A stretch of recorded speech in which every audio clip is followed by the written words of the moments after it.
नमो भगवते वासुदेवाय नमः। अमल की एकादशी। फाल्गुन मास की शुक्ल पक्ष की अमल की एकादशी की व्रत कथा। युधिष्ठिर ने कहा, हे श्री कृष्ण भगवान, मैंने विजया एकादशी का महात्म्य जो महान फल का देने वाला है वो सुन लिया। अब फाल्गुन शुक्ल पक्ष की एकादशी का नाम और महात्म्य बताने की कृपा कीजिए। भगवान श्री कृष्ण बोले, हे धर्मनंदन, सुनो, तुम्हें इस समय वह प्रसंग सुनाता हूँ जिसे राजा मंदाता के पूछने पर महात्मा वशिष्ठ जी ने कहा था। फाल्गुन शुक्ल पक्ष की एकादशी का नाम आमलकी है। इसका व्रत विष्णुलोक की प्राप्ति कराने वाला है। मंदाता ने पूछा, हे वशिष्ठ जी, यह आमलकी व्रत की कथा सुनाइए।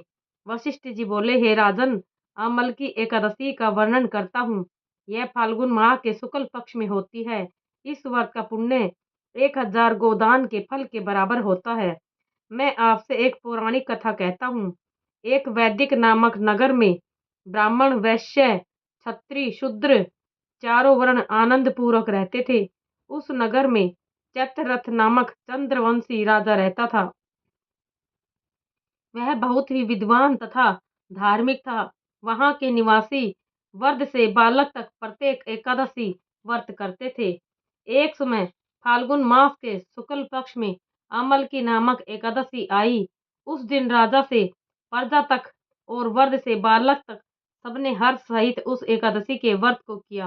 राजा अपनी प्रजा के साथ मंदिर में जाकर पूर्ण कुंभ स्थापित करके तथा धूप दीप नवेद पंचरत्न और छत्र आदि से धात्री आंवले का पूजन करने लगे। वे सब धात्री की इस प्रकार स्तुति करने लगे, हे धात्री, आप ब्रह्म स्वरूप हो, आप ब्रह्मा जी द्वारा उत्पन्न हो और सारे पापों को नष्ट करने वाली हो। आपको नमस्कार है। अब आप अधर्य स्वीकार करो। आप श्री रामचंद्र जी द्वारा सम्मानित हो। मैं आपकी प्रार्थना करता हूँ, मेरे समस्त पापों को हरण करो। उस देवालय में रात्रि को सबने जागरण किया। रात्रि के समय उस जगह एक बहेलिया आया। वह मापापी तथा दुराचारी था। वह भूखा प्यासा था। वह उस जगह विष्णु भगवान की कथा एकादशी महात्म्य को सुनने लगा। बहेलिया ने उस रात्रि को अन्य लोगों के साथ जागकर व्यतीत की। प्रातःकाल होते ही सभी लोग अपने अपने घर को चले गए। कुछ समय बीतने के पश्चात उस बहेलिया की मृत्यु हो गई। उस अमल की एकादशी के व्रत तथा जागरण के प्रभाव से उसने राजा विदुरथ के घर जन्म लिया। उसका नाम वसुरथ रखा गया। बड़े होने पर वह चतुर्वर्णी सेना के सहित तथा धन धान्य से युक्त होकर 10,000 ग्रामों का पालन करने लगा।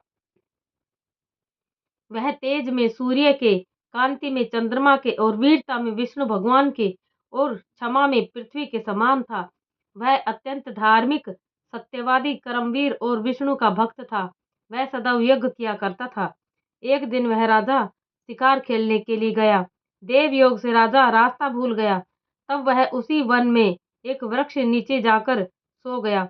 उसी समय पहाड़ी मलेच्छ वहां आए और राजा को अकेला देखकर उस पर मारो मारो का शब्द करके टूट पड़े।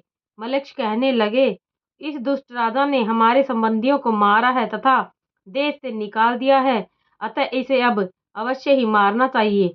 ऐसा कहकर वे मलेच्छ राजा पर अस्त्र शस्त्र का प्रहार करने लगे। उनके अस्त्र शस्त्र राजा के शरीर पर गिरते ही नष्ट हो जाते और उसको पुष्पों के समान प्रतीत होते। उन मलेच्छों के अस्त्र शस्त्र उन पर उल्टा प्रहार करने लगे, जिससे वे मूर्छित हो गए। उस समय राजा के शरीर से एक दिव्य स्त्री प्रकट हुई, जो अत्यंत सुंदर तथा सुंदर वस्त्रों एवं आभूषणों से अलंकृत थी। उसकी भ्रुकुटी टेढ़ी थी, आंखों से लाल लाल अग्नि निकल रही थी। वह मलेच्छों को मारने के लिए दौड़ी और समस्त मलेच्छों को काल के गाल में पहुंचा दिया। राजा जब जगा तब इन मलेच्छों को मरा हुआ देखकर सोचने लगा, इन शत्रुओं को किसने मारा है। तब आकाशवाणी हुई, हे राजन, इस संसार में तुम्हारी विष्णु भगवान के अतिरिक्त कौन रक्षा कर सकता है। इस आकाशवाणी को सुनकर राजा अपने नगर को वापिस आ गया और सुखपूर्वक राज्य करने लगा। महर्षि वशिष्ठ जी बोले, हे राजन, यह सब आमलकी एकादशी के व्रत का प्रभाव था। जो मनुष्य इस आमलकी का एकादशी का व्रत करते हैं वे सब प्रत्येक कार्य में सफल होते हैं और अंत में विष्णु लोक को जाते हैं। कथा का सार। भगवान विष्णु की शक्ति हमारे सभी संकटों को काटती है। यह मनुष्य की ही नहीं, देवों की रक्षा में भी पूर्णतया समर्थ है। इसी शक्ति के बल से भगवान विष्णु ने मधुकैटभ नामक दैत्यों का संहार किया था। इसी शक्ति ने उत्पन्ना एकादशी बनकर मुर नामक दैत्य का वध करके देवों को सुखी किया था। केवल एक बार आमल की एकादशी का व्रत करने वाले बहेलिये को जन्म